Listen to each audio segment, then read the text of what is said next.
Guys, magluto tayo ng sinampalukang manok. Ito ang ingredients natin. Yan ay bawang. Ito yung usbong ng sampalok. Meron tayong luya, sibuyas, mustasa. At saka syempre lagyan pa rin natin ng Knorr sinigang mix, yung original. Meron tayo ritong manok. At syempre tubig. Yung mantika at saka yung patis. Pampalasa lang po yan. At saka yung asin. So guys, yung mantika namin, mantika ng baboy. Gusto nyo po, bili na lang po kayo ng mantika na hindi mantika ng baboy. At pwede po yung yung sabaw ng sinaing. Yung po ang ang pwede rin gamitin sa sinampalukan na manok. So mag-ready na po tayo, guys. So ayan, nagpainit ako ng kawali ng wok. Maglagay tayo ng mantika. Ang dami na gusto natin.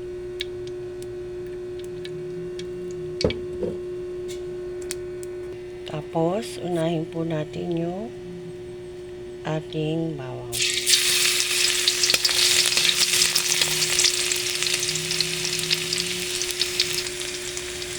Ayan po ang ating bawang.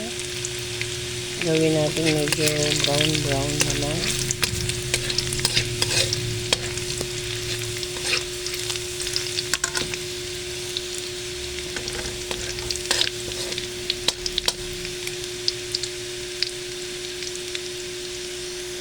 Ayan, brown na. Lagyan natin yung ating sibuyas.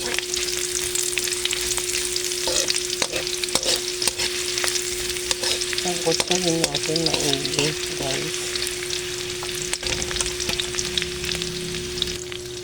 Ayan, nasasangkutsa na siya maigi, guys. So, naluluto na siya. Ibig sabihin, natatranslucent na siya. Masarap kasi pag yung ating mga ingredients naluluto maigi. No? Ayan.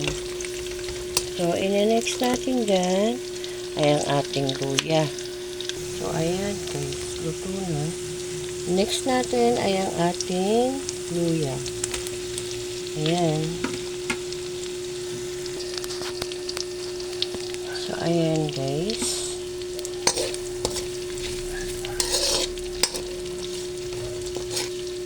Lutuin din natin yung ating luya para lumasa maigi. Yung luya, masarap kasi pag lasang-lasa maigi yung luya sa sinampalukang manok. Nung araw, meron kaming puno ng sampalok doon sa aming bakuran. Ang gagamitin ko kasi ngayon yung pinakausbong lang. Pero dati, ang ginagamit din natin, bukod sa usbong, ay yung, yung bulaklak ng sampalok. Masarap din yun. At saka, syempre, yung pinakabunga ng sampalok. So, ngayon, ang gagamitin lang natin ay yung usbong. Mahal din ngayon ng mga gulay, guys, Kaya, alam mo yun, pag naka-tiyempo ka talaga ng mga ganyang gulay, ay, gagrab mo na. Bili ko lang doon naman, mura lang. Sa suki ko. Nadalan ako lagi ng mga kakaibang gulay. Siguro alam niya, mahilig din ako sa gulay din. So, ayan, antayin nating maluto yung ating luya. Isusunod po natin dyan ay yung ating manok. So, ayan guys, nagluluto-luto na yung ating luya. Na piprito-prito na natin. Makikita mo naman kung tsaka ang bango. Ang bango bukod din sa bawang. So, ilalagay na natin yung ating manok.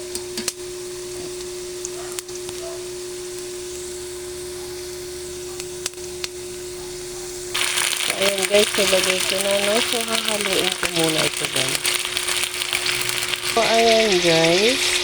Hinalo ko na muna yan. Hindi ko na papakita sa inyo kung paano ko siya hinalo, no? Basta hinalo ko muna siya ngayon. Tapos lalagyan ko yun ng patis guys. Pampalasa lang yun sa manok.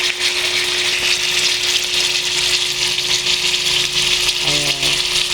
Nilagyan ko siya ng patis. Pampalasa lang po yan. Pero yung talagang pampaalat ay konting asin lang. Depende din po yun sa inyong panlasa. So, ayan po. Sasangkutsahin natin yung manok. Ibig sabihin po nun ay palalabasin natin yung kanyang katas. Kakatasin natin siya, no? Pakakatasin. So, sinasangkut siya po yun. So, ayan po. Takpan po muna natin. So, guys, ayan, titignan natin, no? Ayan, kita nyo ba?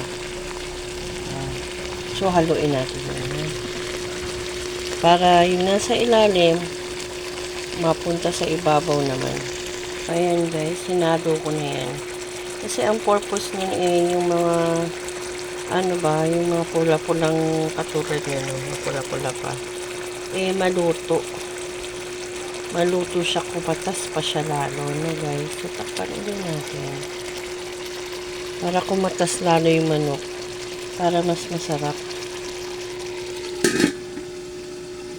So, ayan guys. Tingnan ulit natin. So, ayan po. So, lalagyan na lang natin siya ng sabaw ngayon. Sabi ko nga kanina, pwede yung sabaw ng sinaing. Mas okay din yun. O di kaya, kung hindi kayo sanay, ito na lang tubig, no? So, tubig po ang gagamitin natin. Yung dami po ng tubig, depende na lang po sa inyo, no? Kung ganong kadami. Ako kasi, kulang-kulang isang pitcher po yung aking ginamit. Kasi mahilig po yung mga tao dito sa amin sa sabaw.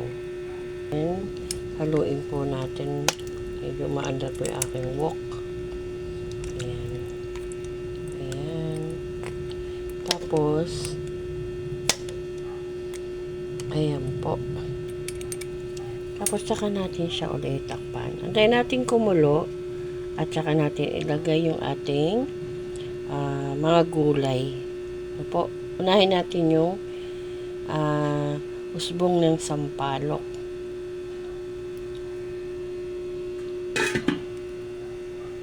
Guys, tignan po natin, no, kung ano na itsura na ating manok. So, ayan po, no? Kumulo na siya.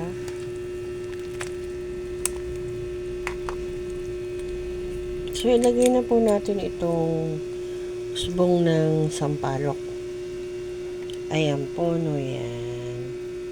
So, ilagay na po natin. Then, haluin natin, ikalat. No, hayaan natin siyang kumulo ulit ng kumulo. Para yung pinaka-asim po nito ay sumama po sa ating sabaw. So, yan. Ganyan po. Kung may makita kayong bulaklak ng sampalok, pwedeng-pwede rin po yun. Lalo na yung pinakasariwa. Kasi, yung uso natin ngayon, parang madalian yung powder. Pero sasamahan din po natin yan ng powder, guys. Para mas maasim. So, takpan po natin siya para kumulo. So, guys, tingnan natin kung kumukulo na. Ayan. So, lagyan na po natin yung ating mustasa. Ito po.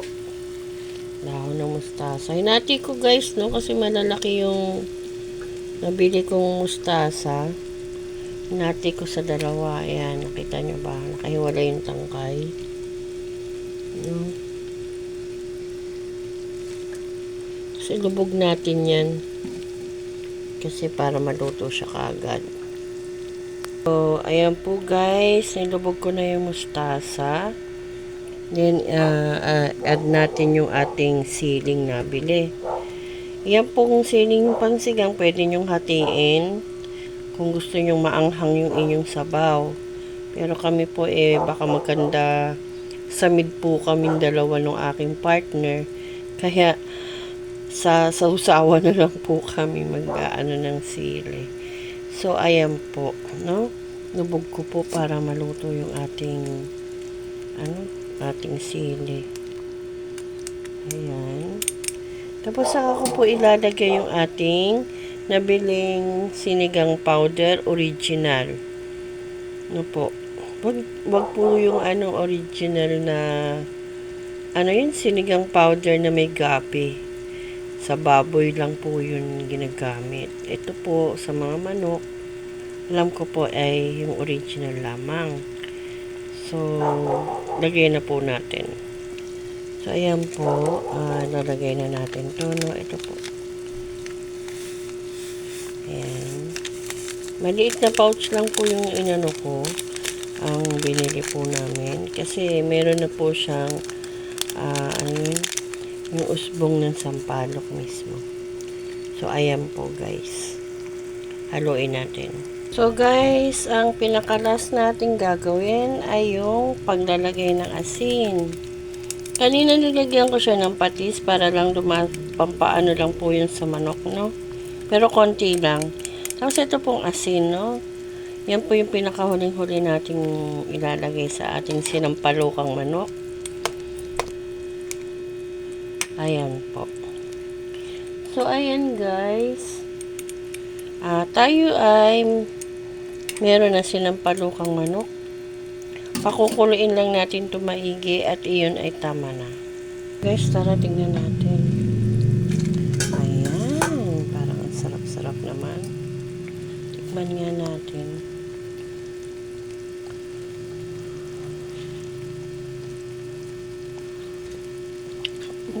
Asim. Ang sarap guys.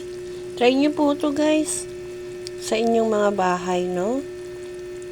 Try nyo po. Lalo na yung may mga puno dyan ng sampalok.